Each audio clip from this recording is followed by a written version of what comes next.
इतना हिम्मत नहीं था कि पूछ ले कि आप कहाँ से आई हो, कौन हो। क्यों कि जब घर में कोई मांगलिक उत्सव हो तो ऐसे बहुत रिश्तेदार मिलते हैं कि जिनको मैंने कभी देखा ही नहीं और पहचानते भी नहीं है, भूल जाते हैं अगर अचानक वो पहुंच जाए। अब माँ ने सोचा कि अगर मैं इनसे हाल चाल पूछती हूँ कि कौन हो, कहाँ से आई हो, तो अभी यही होगा कि अभी तक लाला नहीं था तब नहीं पूछी, आज लाला हो गया तो बहुत अहंकार हो गया कि हमको पहचान भी नहीं करती है। मतलब पूतना ने ऐसा श्रृंगार किया कि भगवान कृष्ण कन्हैया की मौसी से भी बढ़कर के लगने लगे, इतना सुंदर श्रृंगार किया। अब जब श्रृंगार करके गई, माँ की हिम्मत नहीं पड़ी कि रोक दे, सीधे गुलाब का पुष्प लेकर के अंदर भवन में चली गई। और भवन में जाती है तो पहला भगवान बाल कृष्ण कन्हैया लाल अपने नेत्र को बंद करते हैं। नेत्र बंद करने का कई कारण है। पहला कारण है भगवान कृष्ण ने सोचा कि अगर मैं नेत्र बंद नहीं करूंगा तो इनका हमारा मिलन हो जाएगा, तब जब प्रेम हो जाएगा तब अनिष्ट नहीं होगा, अनिष्ट करना पाप हो जाएगा। दूसरा कारण, पूतना नाम राक्षसी अपने स्तन में कालकुट विष लगा करके आई थी भगवान को पिलाने के वास्ते कि मैं स्तन पान कराऊंगी, कालकुट विष पिएंगे तो भगवान सही हो जाएगा। तब जाकर के भगवान बाल कृष्ण कन्हैया लाल ध्यान करते हैं भोले बाबा का कि विष को ग्रहण करने वाले कौन हैं? भोले बाबा। कि जितना भी, इसलिए एक नाम भोले बाबा का नीलकंठ है जो यहाँ पे सब विष समाहित हो जाता है। तीसरा कारण कि अगर मुझे दर्शन ही करना है तो मैं पहले पहले अच्छी वस्तु का दर्शन करें कि पूतना नाम राक्षसी का ही दर्शन करें? अच्छे वस्तु की दर्शन करनी चाहिए। ऐसे बाबा ने कई भाव बताए पूतना के बारे में। अब पूतना नाम राक्षसी अपने स्तन में कालकुट विष लगा करके भगवान को पिलाने के वास्ते गई और लाला को झट से उठाती है और लाला दूध पीना प्रारंभ करते हैं। अब पीते पीते पूतना नाम राक्षसी कहती है, मुंच दे, हे लाला छोड़ दे, हे लाला छोड़ दे। लेकिन जिसे ठाकुर जी पकड़ते हैं उसे कभी छोड़ते नहीं हैं। और पूतना जोर जोर से रो रही है कि लाला छोड़ दे, लाला छोड़ दे। लेकिन आज भगवान छोड़ने वाले का ऐसे भगवान बाल कृष्ण कन्हैया लाल पूतना नाम राक्षसी के अस्त्र को दबा दबा करके पिए कि उसके प्राण पखेरु भी पी गए और इतने लंबी चौड़ी में धराशायी होती है, 6 कोस में जाकर के पूतना नाम राक्षसी का शरीर गिरता है। इतने में 6 कोस में, 6 कोस माने 18 किलोमीटर दूर में। तो पूतना नाम राक्षसी 18 किलोमीटर में जब गिरी, धराशायी हुआ, तो कितने वृक्ष, कितने सब महल सबको धराशायी कर गई। अब चारों तरफ हाहाकार मच गया कि लाला को क्या हो गया, लाला को क्या हो गया। सभी गोलवाल गोपियां सब दौड़ करके लाला के पास आती है कि लाला को चलो देखें, लाला को ठीक है ना। सब दौड़ करके आती है, लाला को उठा करके प्रेम करती है। और उसी समय नंद बाबा आ रहे हैं तो देखे कि कितनी लंबी, कितनी चौड़ाई पे पड़ी। अब नंद बाबा भी चिंता में हो गए, मेरा लाला कहाँ है, लाला ठीक है। सब सखियां ग्वाल बाल भगवान कृष्ण को लेकर के माँ के पास आते हैं और माँ तुरंत स्नान करके काजल लगा करके ब्राह्मण को बुला करके स्वस्तिवाचन कराती है कि लाला के ऊपर कोई भी ना हो, ठीक हो जाए। और स्वस्तिवाचन करा करके बैठाए और सबको बुला करके नजर दिखाने लगे कि लाला जब से आए हो ब्रज में, जब से ब्रज में हमेशा उत्पात ही हो रहा है। क्या ना जाने, जब से लाला नहीं थे जब से बहुत ठीक था, लेकिन जब से लाला आए हैं तब से उत्पात हो रहा है। और दूसरी बात, उसके शरीर को काटा गया। अब काटने के बाद छोटा छोटा टुकड़ा करने के बाद उसका अंतिम संस्कार किया गया। अंतिम संस्कार करने के बाद उसकी जो प्रेत योनि थी, जो राक्षस योनि थी, वह भगवान बालकृष्ण कन्हैयालाल दूर कर दिए और उसे उत्तम गति प्रदान किए। उसका जय जयकार हुआ, आकाश से पुष्पों की वर्षा हुई, सभी जगह जय जयकार हुई। बोले श्री वृंदावन बिहारी लाल की। अब लाला सबको बुला करके माने नजर झरवाने लगी। ये 2 लाइन सभी लोग आते, समय कम है, 2 लाइन में। कचरारे मोटे मोटे तेरे नैन हो, सभी लोग ताली बजाते हुए जाएंगे।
तेरी परिचित है तेरे ओ मैं तुम्हारी गजरारे मोटे मोटे तेरे नजर ना लग जाए, नजर ना लग जाए, नजर ना लग जाए, बाकी बिहारी गजरारे मोटे मोटे तेरे नजर ना लग जाए, नजर ना लग जाए, नजर ना लग जाए, नजर ना लग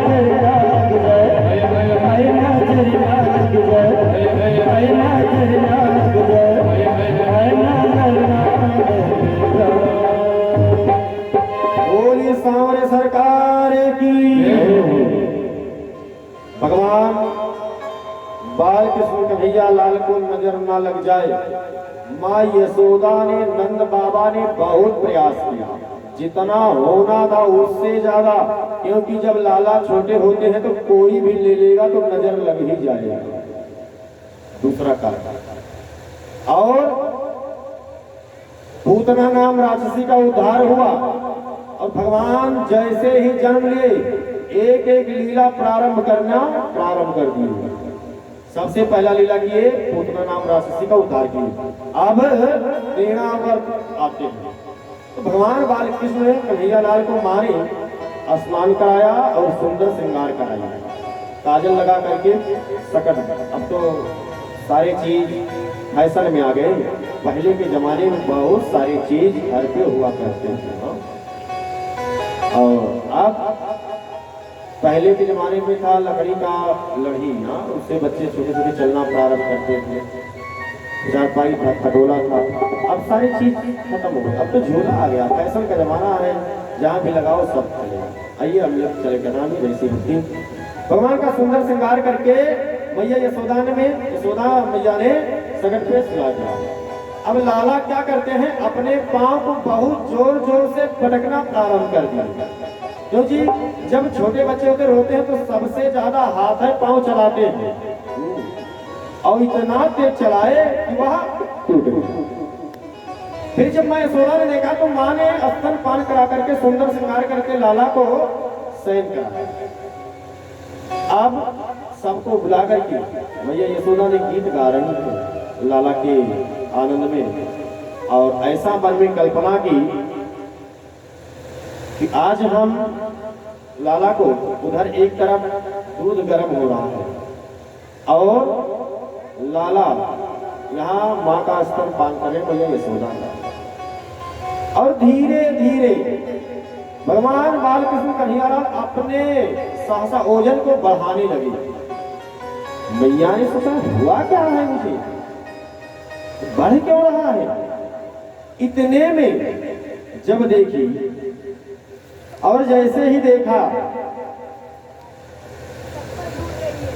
उधर सहन नहीं कर पाए, लाला का सुंदर श्रृंगार करके स्तनपान करा करके सकट में फिर सुला दिया, और माँ पूजन करने लगी। कौन सी माँ? यशोदा मैया। किसकी? भगवान की। माँ जैसे पूजन करने जाती, वही माँ के मन में भ्रम हो जाता है। भ्रम क्या हो जाता है? अभी सुंदर श्रृंगार करके लाला को पौधा के आई है, मतलब सुला के आई है, और जहाँ पूजन करने गई है वहां भी वही लाला का दर्शन हो रहा है। अब माँ के मन में भ्रम हो गया, एक लाला दो जगह कैसे आ सकता है। माँ के मन में भ्रम, यहाँ वहाँ दो बालक देखा, मन में भ्रम होगा। और भगवान बालकृष्ण कन्हैयालाल से माँ ने कहा कि बोलो, सारे ब्रह्मांड भूमंडल मुख में दिखाई दिए, अगर तगर तालाब नदियां सारे चीज दिखाई दिए। माँ यशोदा ने देख करके चकाचौंध हो गई, माँ डर गई। लाला बुलाए और स्वस्थ वाचन कराए। माँ यशोदा हमेशा लाला के प्रति चिंता में रहती है कि जब से लाला आए हो, जब से बहुत चिंता है, उत्पात हो रहा है। अभी तो मैंने दो जगह आपको देखा, एक श्रृंगार करके वहां और एक पूजा कमरे, और जैसे मुख खोले तो सारे ब्राह्मण का दर्शन हुआ। ये हो क्या रहा है मेरे साथ? ऐसे करते करते अब ब्राह्मण को बुला करके सब प्रकार से स्वस्ति वाचन कराए कि लाला कैसा भी हो, ठीक है, नजर ना लगे, ग्रह ना पकड़े। और एक बात, जब भी लाला जन्म ले, बेटा बेटी, तो कुंडली अगर चलती है तो ठीक है, नहीं चलती है तो नामकरण बेटा बेटी का बहुत ढंग से करना चाहिए। क्योंकि नाम का प्रभाव क्या है, नाम का प्रभाव इतना, अगर किसी नाम से आपने दुकान खोल दिया तो आपकी एक पीढ़ी दो पीढ़ी चली जाएगी, लेकिन दुकान का नाम वही रहेगा। लोग क्या कहेंगे कि फला दुकान पे चले जाओ, लेकिन फला है नहीं, वो चला गया है, हा? लेकिन नाम चलता है। तो नाम की महिमा संतों ने ऐसी गाई है कि एक बार नाम लो तो मेरा भी कल्याण हो और सुनने वाले का भी कल्याण हो। तो नाम ऐसे नहीं कि जैसे पाओ तैसे रख लो। आज तो फैशन का जमाना है, नाम तो बड़े अच्छे अच्छे मिल जाते हैं महाराज, लेकिन वैसे नाम का कोई प्रभाव नहीं है, वैसे नाम का कोई मतलब नहीं है। नामकरण जब भी हो तो भगवान के नाम के साथ जुड़ा हुआ हो।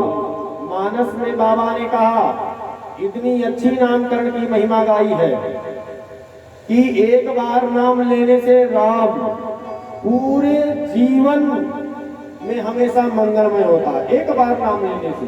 और लक्ष्मण जी का नाम लेने से सब लक्षणों के सुखधाम है। एक बार नाम लक्ष्मण जी का स्मरण करोगे, किसी प्रकार का व्यथा आपके अंदर नहीं आएगी। बाबा ने कहा, सो सुख धाम राम असला, सो सुख धाम राम असला, अखिल लोक दायक बिसरा, अखिल लोक दायक बिसरा, विश्व भरने होसने कर छोई, अपर नाम भरत यस होई, जाके सुमिरन तेरे पुरासा, नाम सतु घन वेद प्रकाशा, नाम सतु घन वेद प्रकाशा। और एक बार नाम लेने से राम जी का पूरा जीवन कल्याण हो जाता है बाबा, कोई संदेह नहीं। लक्ष्मण जी का सब सुखों के धाम, जहाँ भी सुख हो वही लक्ष्मण जी का नाम लेते रहो, आपके जीवन में कभी दुख नहीं आएगा। और विश्व भरण पोषण कर जोई, ताकर नाम भरत अस होई। विश्व का अगर भरत जी का नाम लेते हो तो भरण पोषण होता है, किसी प्रकार की वस्तु की कमी नहीं रहेगी। और शत्रुघ्न जी का नाम लेने से क्या प्रभाव है, अपने कितने भी शत्रु हो उन्हें मारने की जरूरत नहीं है। शत्रु के सामने केवल जाओ और उनको देख करके केवल मुस्कुरा दो और शत्रुघ्न जी का नाम स्मरण कर लो, वो शत्रु आपका पीछा वैसे छोड़ देगा, आपसे बहुत दूर भाग जाएगा। जाके सुमिरन तेरे पुनासा, नाम शत्रुघ्न वेद प्रकाशा। ऐसे मानस में बाबा संतों ने नामकरण की महिमा गाई है कि जो नाम आज नहीं, कई पीढ़ी आएगी जो नाम का प्रभाव रहेगा। जैसे आपका नाम है तो आपका नाम कई पीढ़ी तक चलेगी बाबा। वो मकान आपके नाम है, बहुत कई पीढ़ी आएगी जाने वाले बताएंगे फला की है। हाँ, तो नाम ऐसा होना चाहिए, नाम कभी खत्म नहीं होता है। व्यक्ति चला जाता है, नाम थोड़ी जाता है, नाम चला जाए। नाम सुंदर रखना चाहिए। और भगवान बाल कृष्ण कन्हैया लाल के नामकरण कैसे होते हैं, इधर बसदेव जी की प्रेरणा से यदुवंशियों की पुरोहित गर्गाचार्य जी महाराज हैं। जैसे अलग अलग पुरोहित माने पंडित जी। और पुरोहित क्या मतलब क्या होता है कि अपने जजमान का पूरा हित समझने वाला, जिसे पुरोहित कहते हैं। ना कि हमें आज मिला है तो हम खाली ले चलिए। जजमान का मतलब होता है पुरोहित का कि जजमान का पूरा हित समझने वाला, जिस प्रकार से भी आपका हित हो। और नंद जी ने खड़े होकर के उनका पूजन किया, हाथ जोड़ करके बोले आप स्वयं परिपूर्ण हैं, जिस ज्योतिष शास्त्र के वर्तमान भूत भविष्य वर्तमान तीनों काल आप जानते हैं, उसके काल के प्रभाव से आप लाला का नामकरण कर दिया। आज के जमाने में भूत भविष्य वर्तमान लोग भूलते हुए जा रहे हैं और भूलते हुए जा रहे हैं, लेकिन 3 काल और आ गए। कौन कौन सा काल है? मिसकाल, गाय काल, ऋषि काल। ये जितने बच्चे बैठे हैं सबको पता है कि मिसकाल क्या है, ऋषि काल क्या है। और भूत भविष्य वर्तमान सब पीछे छोड़ते जा रहे हैं, भूलते जा रहे हैं महाराज। इसमें दोष किसी का नहीं है, दोष समय का है। और यदुवंशियों के आचार्य के रूप में पृथ्वी में प्रसिद्ध है, इसलिए तुम्हारे पुत्रों का नामकरण मेरे द्वारा हुआ। तो पापी कंस इन्होंने देवकी का पुत्र समझ करके मार डाले, इसलिए वसुदेव जी की और कंस को तुम्हारी और वसुदेव जी का मित्रता का भी पता है, इसलिए ले जाकर के छुप करके भगवान कृष्ण के नामकरण होते। बलराम बल अधिक होने के कारण बलराम एक नाम सबको इकट्ठा करके और संकर्षण ऐसे नाम की महिमा संतों ने गाई है, लेकिन कभी भगवान कृष्ण कन्हैयालाल के नामकरण छिप करके किया गया। क्यों?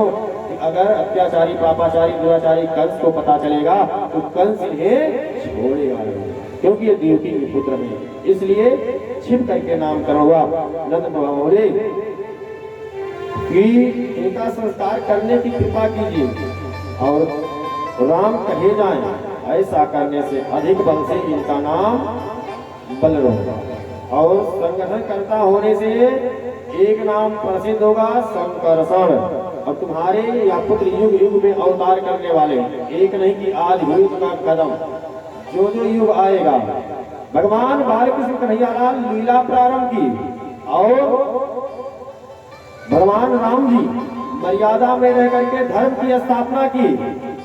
दोनों में यही अंतर है। और इधर हमारे गृह कार्य में उलझने होने से, अनुपस्थित होने से तुम्हारा या छोटा पुत्र अपने मित्रों को लेकर के गौ को खिलकने जाता है, बछड़ों को गौ दोहन से पहले खोल देता है, छोड़ देता है। वह सब दूध पी जाते हैं और सोना दे करके घर में घुस जाते हैं। अभी नामकरण हुआ और भगवान बालकृष्ण कन्हैयालाल का उल्हाना आना शुरू हो कि जब गौ दुहने का समय आता है तो बछड़ों को खोल देते हैं। घर में जब किसी को नहीं देखते घर में घुस जाते हैं। और जो मटकी में होता है, अरे दही खा ले लाला तो ठीक है, अच्छा लगे हमको भी, लेकिन लाला दही खाने के बजाय वो मटकी भी फोड़ देता है, सबसे बड़ी दुख तो इस बात की है। तमाम प्रकार की लीलाएं भगवान करते हैं और यदि कुछ ना मिलता तो सभी को मारने लगते हैं। ऐसा करते करते सब और आगे बढ़े। जब सब लोगों ने मैया यशोदा से रहा देती गई करती गई, मैया यशोदा ने सोचा कि आज हम अपने लाला को स्तनपान कराएंगे और स्तनपान कराने के बाद एक तरफ दूध रख दी, वह गर्म कर रहा है और मैया लाला को दूध पिला रही है। इतने में देखी मैया यशोदा ने कि वहां दूध बाहर गिर रहा है, बाहर बर्तन से बाहर गिर रहा है, उबल गया।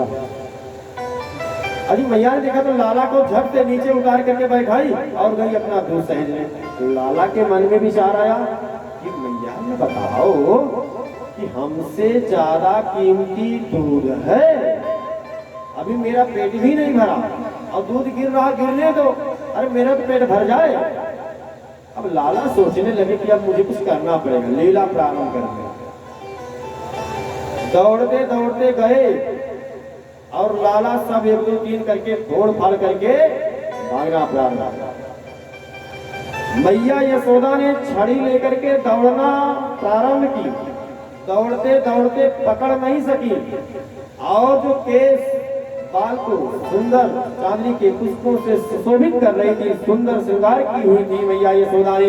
उनके आज सुंदर श्रृंगार पसीने से लटपट हो गई और दौड़ रही है तो दौड़ नहीं पा रही है। आज देखने योग्य है कि भगवान बाल कृष्ण कन्हैया लाल से अहंकार में माँ कैसे पीछे पड़ जाती है और दौड़ते गए, बंधन में नहीं आई। जब देखते देखते थक गए, भगवान कन्हैया ने सोचे कि है तो माँ लेकिन अब थक गई, अब बहुत नहीं होगा, अब चलो बंधन में आ ही जाते हैं। भगवान पकड़े गए, मैया यशोदा ने पकड़ लिया, लेकिन गोकुल के सखियों की जितनी रेशमी साड़ियां हैं, सुंदर साड़ियां हैं, रस्सियां हैं, सबको मंगा करके और मैया यशोदा ने बांधना चाही, लेकिन ग्रंथि जहां लगने वाली थी, ग्रंथि की जगह कम पड़ जा रही है। ये भगवान की भक्ति है। अब गोकुल की जितनी गोपियां थी सब अपनी अपनी रेशमी साड़ियां, रंग बिरंगी साड़ियां सब ले आई, लाला को बांधो। लेकिन लाला प्रेम से बंधने वाले हैं, अहंकार से नहीं।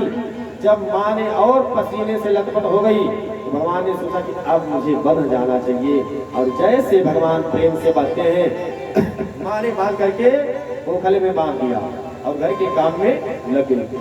और जैसे लाला और आगे बढ़े, ओखल गिर गया और धीरे धीरे चलना प्रारंभ कर दिया। और दरवाजे पर दो वृक्ष है। वृक्ष क्या है कि द्वारपाल हरि के प्रिय दो, जय और विजय कहे सब को।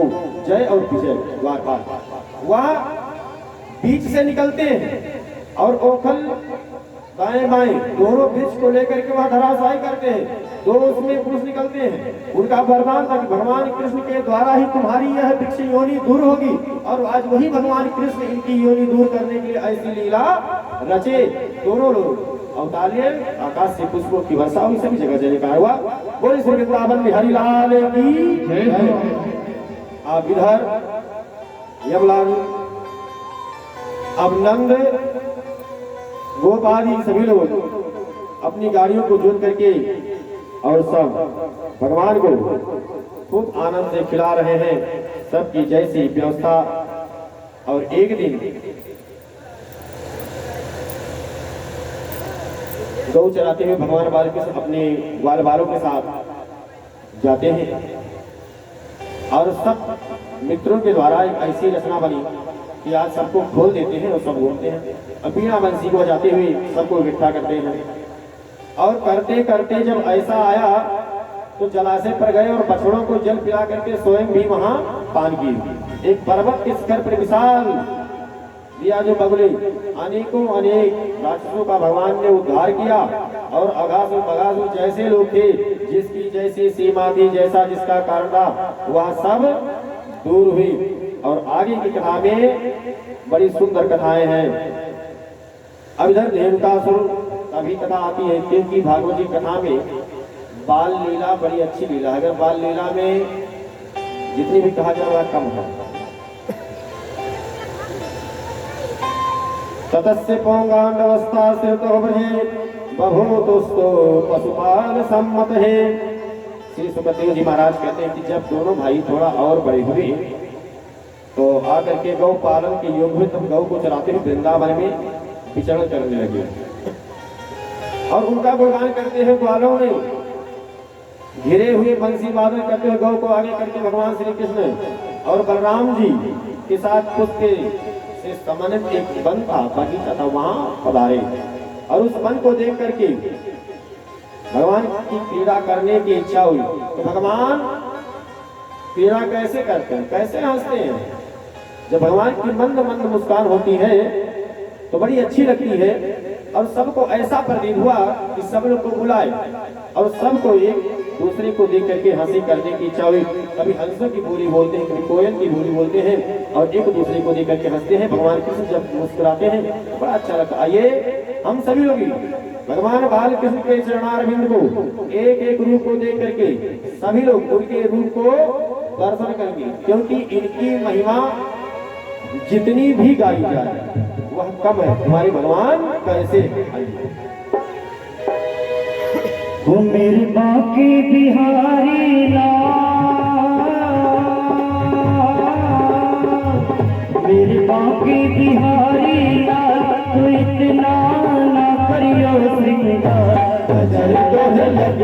जाएगी, प्यारे नजर तो लग जाएगी, प्यारे नजर तो लग जाएगी। वो मेरे बाकी बिहारी लाल तू इतना ना करियो नजर तो लग जाएगी, प्यारे नजर तो लग जाएगी।